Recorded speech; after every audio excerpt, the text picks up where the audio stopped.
2 people are dead and 9 others are injured after a shooting yesterday at Brown University in Rhode Island. Officials say the suspect is a male dressed in all black who left the scene on foot through a door on Hope Street.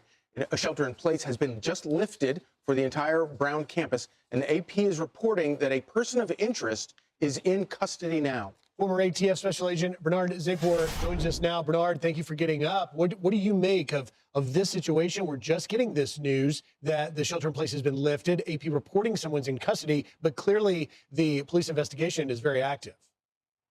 You know, it's an incredibly challenging tactical and investigative problem for all the law enforcement and community involved here, because essentially there's a lot of things that can't begin until the shooting stops. And until you have somebody in custody that you can confirm is the cause of this, the shooting hasn't stopped theoretically. And so their number one priority is to make sure that they're not going to have a re-engagement, that there are other participants in the shooting. And so, you know, a lot of resources that would be used investigatively are going to be committed to that. Resources have been coming in throughout the night. They're leaning into a lot of technology right now, both for finding the person responsible so they can ensure the safety of the community, and secondly, to get answers as to what's going on.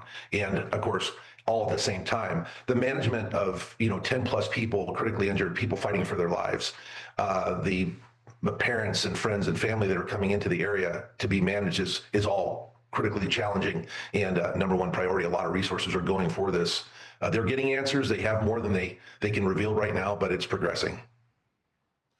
You know, it's interesting that that we don't have more video circulating right now, but obviously authorities picked out that one short clip of the man that they say is at least a person of interest walking away. I assume that there's more to it than just what we're seeing right there that makes them think that that is the person of interest that they want to talk to.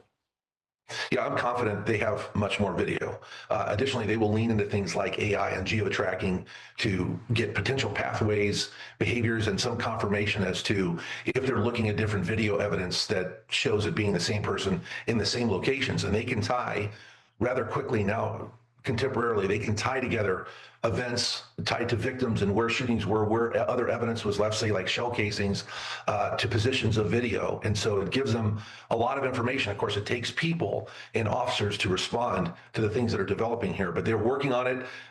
You would have this broken down into components. The component is the search and the component is the investigation. And the search component is also largely looking for, again, they have to determine is there more than one person. It's going to give them relief. Because if they have somebody that's a person of interest that develops into being the person responsible, then they can let off the gas when it comes to this aspect of it and concentrate on investigation and crime management and victim management, because obviously you have a lockdown situation in the area, and then the broader community is at risk too if somebody's fleeing from committing such a horrendous act like this.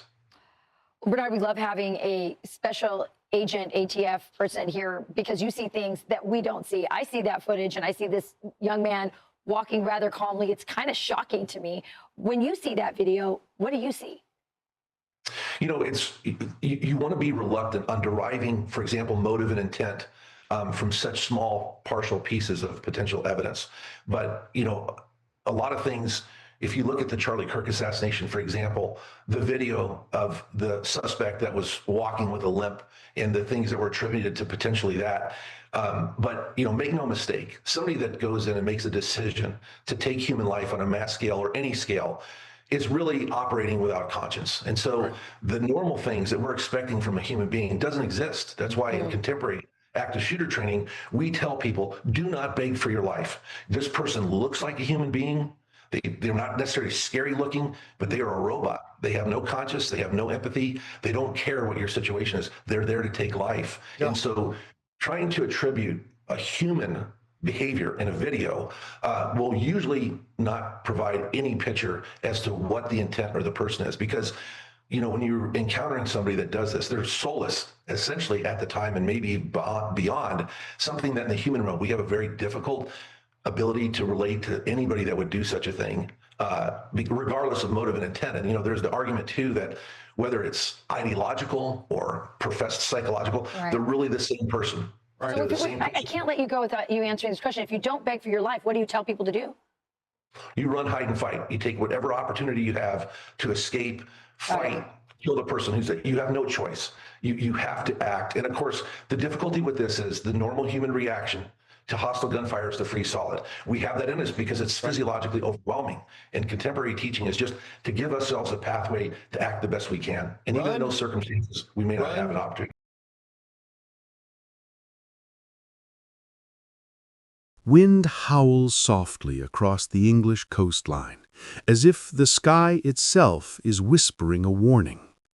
It is June 5th, 1944, the night before the world changes forever. Fog drifts over military camps, stretching for miles, camps filled with young men who pretend to be brave, commanders who pretend to be calm, and messages that pretend to be ordinary, but are not. Because tonight, the world's largest invasion is waiting on a secret signal. A signal whispered across radios, hidden